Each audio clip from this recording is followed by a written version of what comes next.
The briefcase sat in the back seat like a test from heaven itself. Miguel Rodriguez stared at it through his rearview mirror, his heart pounding. Leather. Expensive. The kind that cost more than he made in 6 months of driving 12-hour shifts through the streets of Miami.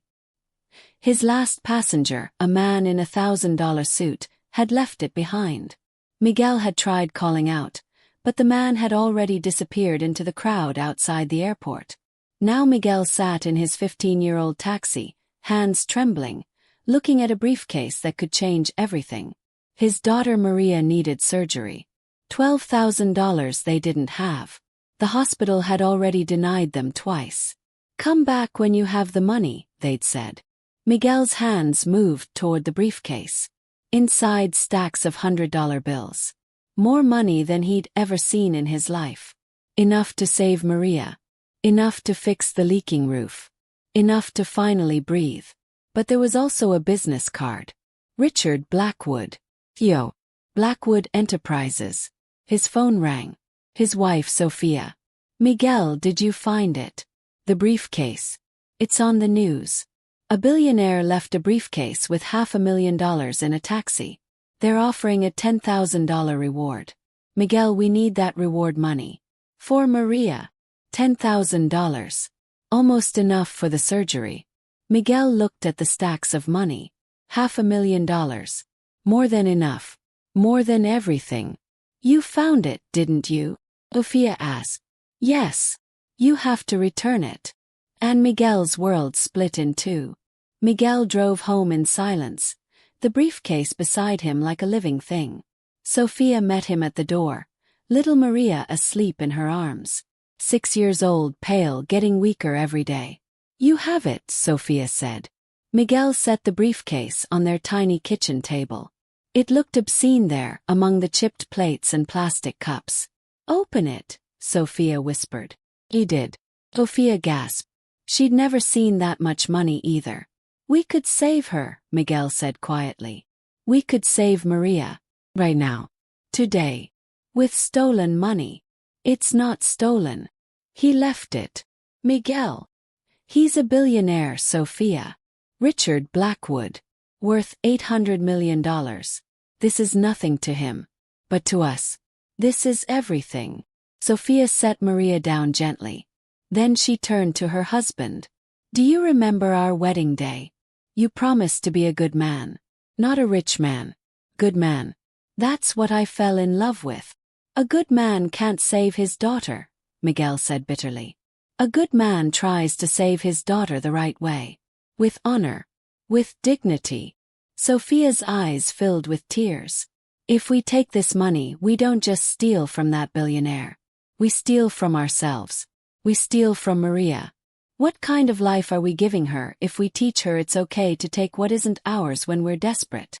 She won't have a life if we don't get her that surgery. Then we get the reward money. $10,000.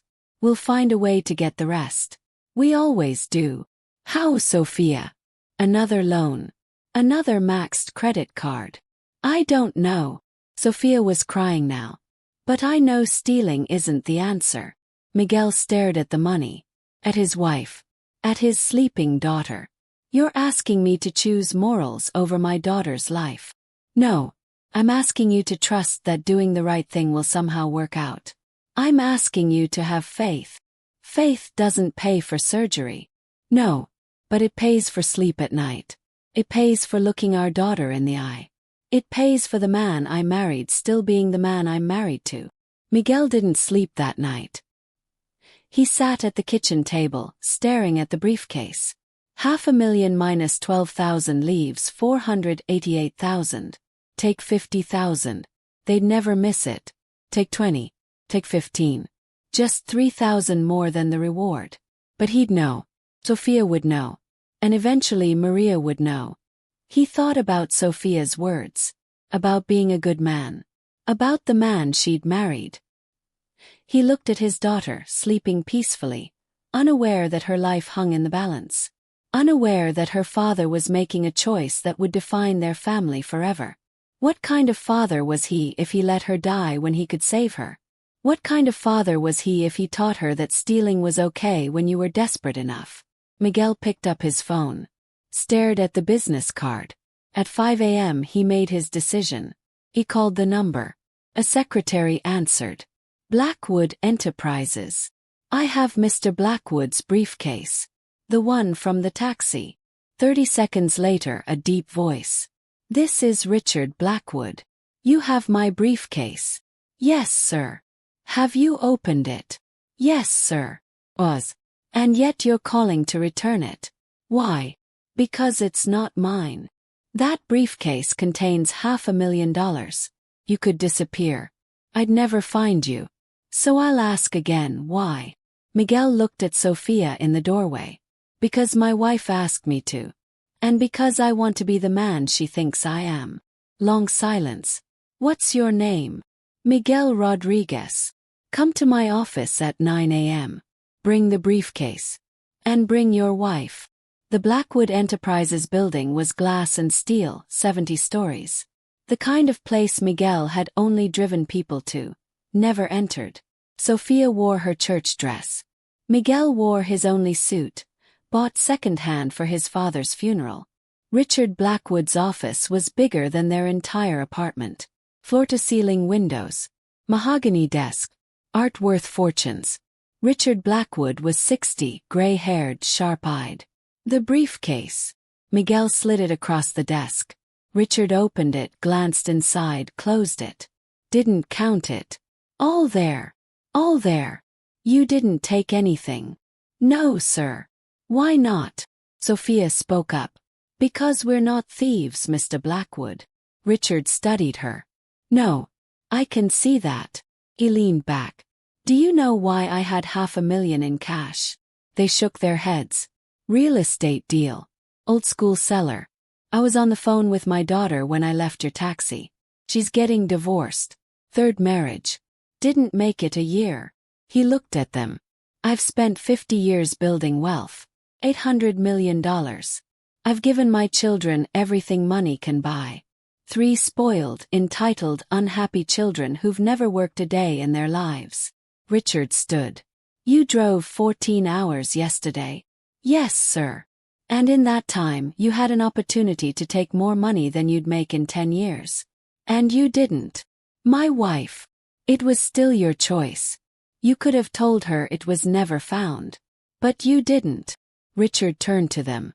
What does your family need right now? Medical care, Sophia said quietly. Our daughter has a blood disorder. She needs treatment. $12,000. The reward will get us most of the way there. How old is she? 6. Richard pressed a button. Send her in. A woman in an expensive suit entered. This is Patricia, my head of legal.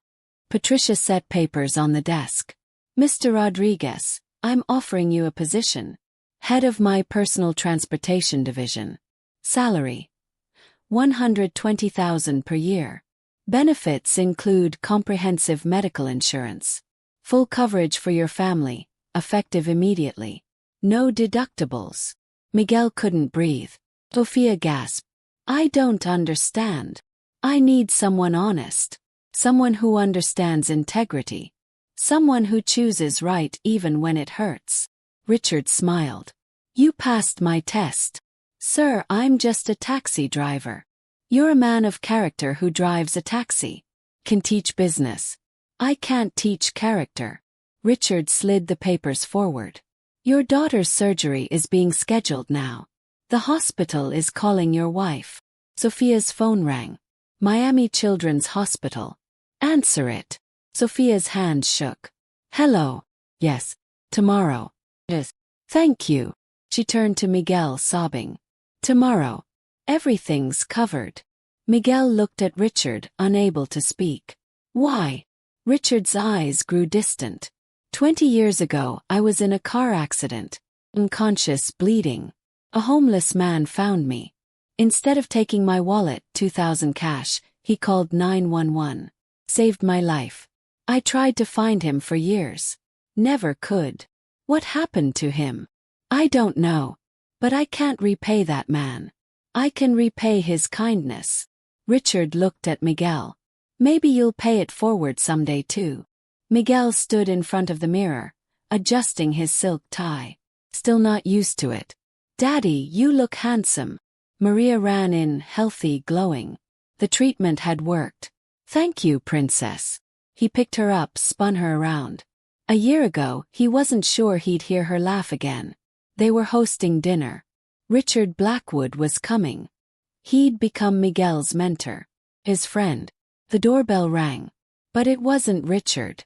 A young man, maybe 25, nervous, wearing old clothes. Are you Miguel Rodriguez? Yes. I saw your story. About the briefcase. It was all over the news. The young man shifted. I'm in trouble. I owe money to dangerous people. I was thinking about robbing someone. But then I saw your story, and I thought maybe there's another way. Miguel looked at this kid, asking for help instead of taking it. This was his moment. His chance to pay it forward. Come in. Let's talk. Later that night, Richard Blackwood sat in Miguel's living room. That was good what you did tonight. I learned from the best. Richard smiled. You know what I learned this year? Working with you. I was never poor. I grew up middle class, built a fortune. I thought that made me rich. He looked around. But you were rich all along. You just didn't have money. I don't understand. The night you called me, you chose character over cash. That's not a choice poor people make. That's a choice rich people make. Real wealth isn't in the bank. It's in the character. Richard continued. I have children who grew up with everything and value nothing. You have a daughter who grew up with nothing and values everything. Which one of us is really wealthy? Sophia joined them. Mr. Blackwood, you changed our lives. No, you changed mine. You reminded me what matters. Richard stood.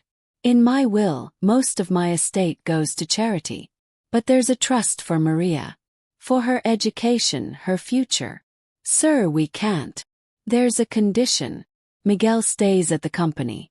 Keeps teaching these executives what integrity looks like. Keeps being the conscience I should have been. Miguel's eyes filled with tears. I don't know what to say. Say you'll keep being who you are. The man who drives taxi for 14 hours. The man who returns briefcases. The man his wife is proud of. Richard shook his hand. You know what's funny? I thought I was doing you a favor, but you did me one. You reminded me why I built all this. What's that? The best investment isn't in stock markets. It's in good people. It's always been in good people. 10 years later, Miguel Rodriguez was vice president of Blackwood Enterprises. Maria was in college studying medicine, wanting to help sick kids like doctors helped her. Sophia ran a non-profit helping struggling families with medical debt. The young man who knocked on their door. He worked in Miguel's division. Life completely turned around. The briefcase sat in a glass case in Miguel's office. Empty, but more valuable than when it was full. Richard Blackwood had passed away 2 years earlier, but his legacy lived on. Miguel kept a photo on his desk. Him, Sophia, Maria, and Richard. Everyone smiling. Whenever a new employee started, Miguel told them the briefcase story. Remember, he'd say, the heaviest thing you can carry isn't money, it's guilt. And the lightest thing you can carry isn't poverty. It's a clear conscience. Sophia had been right that night. She wasn't just asking Miguel to return a briefcase. She was asking him to remain the man she'd married. The man their daughter would look up to. And in choosing character over cash, Miguel hadn't just returned a briefcase. He'd invested in his family's soul. The briefcase had $500,000. But the choice to return it, that was priceless. Miguel Rodriguez was a poor taxi driver who found a billionaire's briefcase. But he was a rich man long before that. Because poverty and wealth aren't about money. They're about what you do when no one's watching. What you choose when it's hard. What you value when everything is on the line. You can't buy integrity. You can only practice it. And that's worth more than all the briefcases in all the taxis in all the world. Every day we find briefcases. Opportunities to take shortcuts. cheap, to compromise our values. The question is, when they appear, what will you choose? 'Cause that choice defines you. Not your bank account, not your job, but your character, your integrity, your willingness to do right even when it costs you. Miguel showed us that the richest people aren't those who have the most. They're those who need the least to be happy, those who sleep soundly, those who look their children in the eye without flinching. That's real wealth. And that's a fortune no one can ever take away.